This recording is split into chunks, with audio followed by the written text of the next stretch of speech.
ఒక జాతి గోవులన్నీ కూడా ఒక చోట చేరి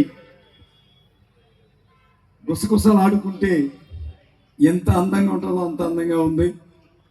ఏమిటి ఇక్కడ మాలల మహారాణా పేరుని పెట్టి ఇంత నిస్సత్తుగా ఉందనుకుంటున్నారా?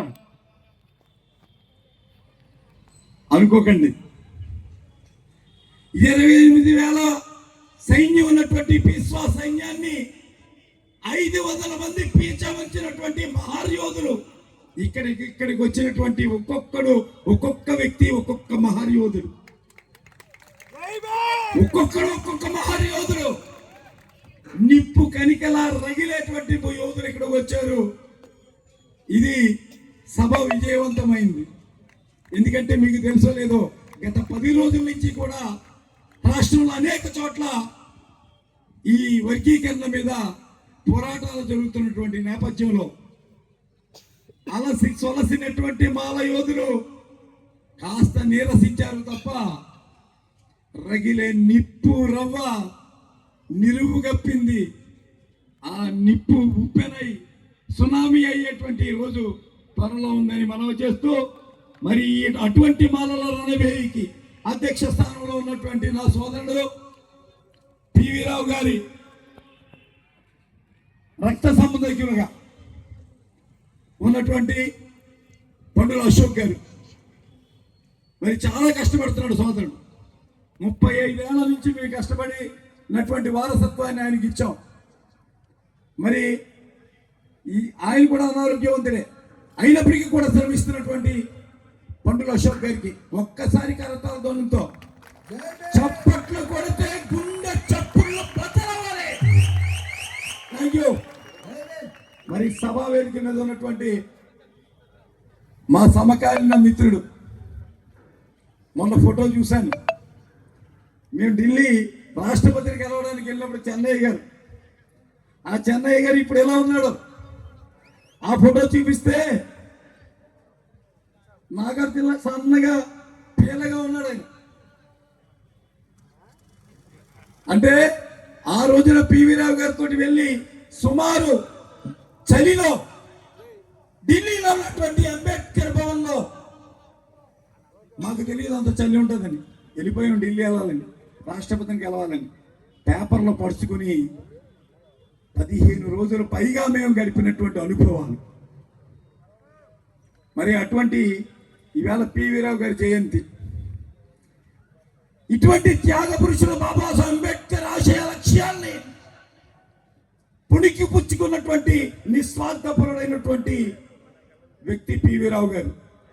నేను కోనసీమలో లక్షలాది మందితోటి మీటింగ్ పెట్టినప్పుడు వర్గీకరణ వచ్చిన మరుసటి రోజునే పివి రావు గారు మాలల సంక్షేమ సంఘం తరపున రత్నం గారు వస్తే మేము పివి రావు గారికి ఓటు వేసి ఈయన మా నాయకుడు, ఎందుకంటే నిజమైనటువంటి నికార్సైనటువంటి అంబేద్కర్ వాది పివి రావు గారు, అటువంటి నాయకుడు వెనకాలే ఈ రాష్ట్రం అంతా వెళ్తుందని చెప్పి ఆ రోజున ఆయన నాయకత్వాన్ని బలపరిచి ఆయన అడుగుల్లో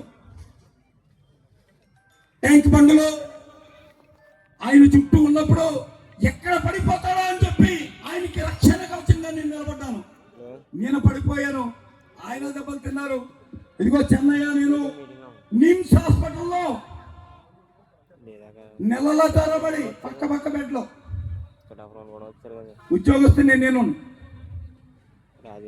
త్యాగం చెయ్యాలి అంటే ఈ త్యాగం చేయకుండా ఏ జాతి ఆ వెలుగులోకి వచ్చినటువంటి పరిస్థితులు లేవు సోదరులారా. అంబేద్కర్ నలుగురు బిడ్డ బలిదానమే మనల్ని ఈ స్థితిలో నిలబెట్టింది. అవునా కదా? అవునా? నలుగురు విధానం ఆయన నెత్తురు చుక్కల తర్పణమే మన గొంతులో సింహగర్జనగా వచ్చింది. ఆయన చిందించినటువంటి శాతమే మన నరాన ఉప్పనై చైతన్యాన్ని నింపిందనేటువంటిది మీకు తెలుసు కదా. అంబేద్కర్ లేకపోతే అసలు ఈ మందకృష్ణమాది గారిలో ఉండి నేను ప్రశ్నించదలుచుకున్నాను. పద్మశ్రీ మందగమన మందకృష్ణ, నీకు జోహార్లు. అయ్యో, జోహార్లు చెప్పకూడదేమో, చనిపోయాడికి కదా జోహార్లు చెప్పేది. సారీ మిత్రమా. మందకృష్ణ మాదిగా, నీవు చదివింది 10వ తరగతి, నువ్వు ఎదిగింది మనువాద భావజాలంలో. నువ్వు కాళ్ళు పట్టుకునేది అగ్రవర్ణాల తొత్తుల కాళ్ళు కడుక్కునేటువంటి వ్యవస్థలో. నువ్వు ఈ చరిత్రని మళ్ళా తిరిగి వెనక్కి తీసుకెళ్తున్నావు. ఏం నేర్పుతున్నావు జాతికి? చైతన్య పుస్తకాన్ని వడిసిన చేతులకి తప్పులు కొట్టండి రా అన్నటువంటి సిగ్గులేని ఎదవా. పుస్తకాలు పెట్టమని బాబాసాహెబ్ అంబేద్కర్ చెప్తే తప్పులు కొట్టండి రా అంటావు. సిగ్గులేని సన్నాసి. ఇదే నీ చైతన్యం. జాతికి నేర్పాల్సింది ఏమిటి? అక్షరాలతో చేతులు మెలమెల మెరాల్సినటువంటి చేతుల్ని అజ్ఞానం వైపు నడుస్తున్న అజ్ఞాని. నీకు పద్మశ్రీలా? అసలు రాజ్యాంగం తెలుసా? అసలు రిజర్వేషన్ అనేటువంటి తెలుసా నీకు? Reservation 2 types. ఒకటి అన్టచబిలిటీ ఫ్యాక్టర్లో ఇచ్చింది, ఇంకొకటి అకాడమిక్ ఫ్యాక్టర్లో ఇచ్చింది. బీసీ రిజర్వేషన్ తీసుకున్నట్లయితే 340 ఆర్టికల్ ప్రకారం ఇచ్చినటువంటి బీసీ రిజర్వేషన్ తీసుకున్నట్లయితే it is totally based on economic factor. ఆర్థిక ప్రాతిపదికగా ఇచ్చినటువంటి రిజర్వేషన్. ఆ రిజర్వేషన్ లో ఏబిసిడి కాదు, A to Z చేయొచ్చు. కానీ ఎస్సీలకు ఇచ్చినటువంటి రిజర్వేషన్, 341 ఇచ్చినటువంటి రిజర్వేషన్ లో it is totally based on economic factor, untouchability factor. అస్పృశ్యత ప్రాతిపదికనిచ్చింది. ఏ కులాలు అయితే అస్పృశ్యతను అనుభవిస్తున్నాయో అటువంటి 59 కులాలని ఒక షెడ్యూల్లో చేర్చి షెడ్యూల్ క్యాస్ట్ అని నామకరణం చేసి ఇది విభజించడానికి వీలేదు. ఇది ఇచ్చేది అస్పృశ్యత అనిపిస్తుంది. ఒక మాదిగా ఎంత అస్పృశ్యతను అనిపిస్తున్నాడో ఒక మాల అంతే అస్పృశ్యతను అనిపిస్తున్నాడు. ఇక్కడ ఆర్థిక ప్రాతిపదిక ఉండదు అని చెప్పి రాజ్యాంగం మచ్చుకుంటే వాడి కాళ్ళు వీడి కాళ్ళు పెట్టుకుని వర్గీకరణ చేసి జాతిని నిర్వీర్యం చేసి ఈ ఉభయ రాష్ట్రాల్లో దళిత ఉద్యమాన్ని, శతాబ్దాల దళిత ఉద్యమాన్ని నాశనం చేసినటువంటి చీడ పురుగుకి పద్మశ్రీ ఇస్తే మనమందరం నోరు మూసుకున్నాం. ఎవరికి ఇవ్వాలి పద్మశ్రీ?